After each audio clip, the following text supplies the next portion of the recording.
दोस्तों, आजकल लक्षद्वीप काफी चर्चा में है। जब से भारत के प्रधानमंत्री ने लक्षद्वीप का दौरा किया और उसकी खूबसूरती की तस्वीर सोशल मीडिया पर साझा किया।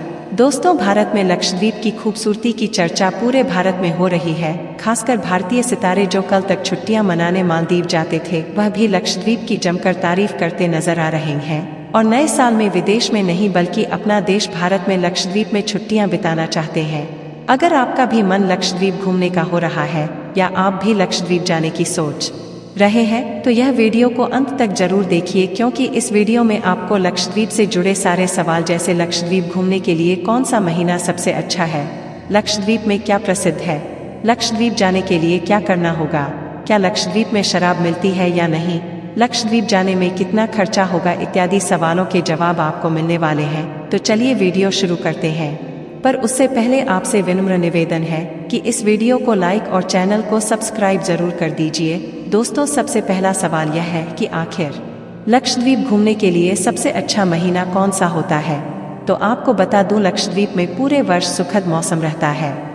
लक्षद्वीप की यात्रा के लिए सर्दी यानी अक्टूबर से मार्च सबसे अच्छा समय है, क्योंकि मौसम पर्यटन के लिए बिल्कुल उपयुक्त है। पर्यटक गर्मियों के महीनों जैसे कि मार्च से मई के दौरान भी लक्षद्वीप की यात्रा की योजना बना सकते हैं। इन महीनों के दौरान लक्षद्वीप में घूमने लायक सभी जगहों को देखना आसान है।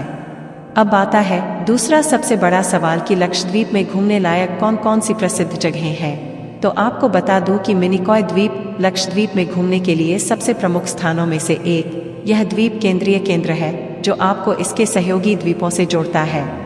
यह द्वीपों के समूह के दक्षिण पश्चिमी किनारे पर स्थित है और कई आकर्षणों से सुसज्जित है। यह अपने सफेद रेतीले समुद्र तटों और प्रकाश स्तंभ के लिए जाना जाता है। 1885 में अंग्रेजों द्वारा बनाया गया 300 फीट का लाइट हाउस एक प्रमुख मील का पत्थर है। यदि आप विशेष त्योहारों के दौरान इस द्वीप पर जाते हैं तो आप उनके पारंपरिक नृत्य, लावा और जाहधोनी नामक रंगीन दौड़ नौकाओं को देख पाएंगे। कदमत द्वीप, कम आबादी और समृद्ध समुद्री जीवन इस द्वीप को लक्षद्वीप में घूमने लायक अन्य जगहों की तुलना में अधिक आकर्षक बनाते हैं। यह उन लोगों के लिए एक आदर्श स्थान है जो शांति की तलाश में है। नीला लैगून, धूप से नहाए समुद्र तट और रंग बिरंगी मूंगा चट्टानें इस द्वीप की सुंदरता में चार चांद लगा देती हैं। कदमत गांव इस द्वीप पर एकमात्र बसा हुआ गांव है और समुद्री कछुओं के लिए एक लोकप्रिय घोंसला स्थान है। यहाँ का स्थानीय समुद्री भोजन चखने और आनंद लेने लायक है। लक्षद्वीप के इस समुद्र तट को इलायची द्वीप के नाम से भी जाना जाता है। यह जल क्रीड़ाओं और पानी के अंदर की गतिविधियों के लिए लक्षद्वीप में घूमने के लिए सबसे अच्छी जगहों में से एक है। समुद्री संग्रहालय कावारत्ती में स्थित समुद्री संग्रहालय लक्षद्वीप में घूमने के लिए सबसे अनोखी जगहों में से एक है। यह विभिन्न प्रकार की समुद्री संबंधी कलाकृतियों का घर है। समुद्री उत्पादों और उनके संरक्षण को बढ़ावा देने के उद्देश्य से यह स्थान समुद्री जीवन के बारे में बहुत सारी जानकारी प्रदान करता है। इसमें मछलियों और अन्य समुद्री जीवों की कई दुर्लभ प्रजातियों के साथ एक मछली घर भी है। यदि आप समुद्री जीवों के बारे में जानने के इच्छुक हैं तो यह लक्षद्वीप में घूमने के लिए सबसे अच्छी जगहों में से एक है। टिकटों की नाम मात्र कीमत केवल 15 रुपए है। बंगाराम एटोल, बंगाराम द्वीप अपने मनमोहक सूर्योदय और सूर्यास्त के लिए प्रसिद्ध है।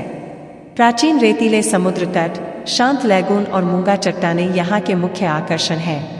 लक्षद्वीप का यह समुद्र तट रात में शैवाल की उपस्थिति के कारण चमकता है, जो रात में प्रकाश उत्सर्जित करता है। इस घटना को बायोलुमिनेसेंस कहा जाता है।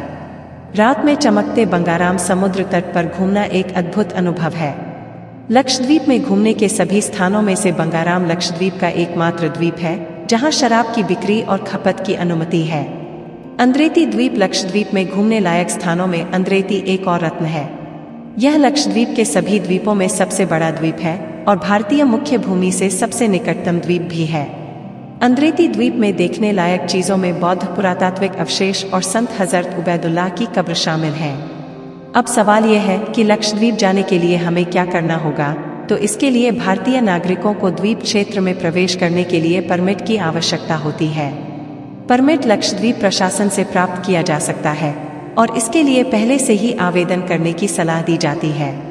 अब सबसे अहम सवाल कि लक्षद्वीप घूमने और जाने में कितना खर्चा होगा। तो आपकी जानकारी के लिए बता दूं कि औसतन लक्षद्वीप की यात्रा में एक सप्ताह के प्रवास के लिए प्रति व्यक्ति 50,000 से 2 लाख तक का खर्च आ सकता है।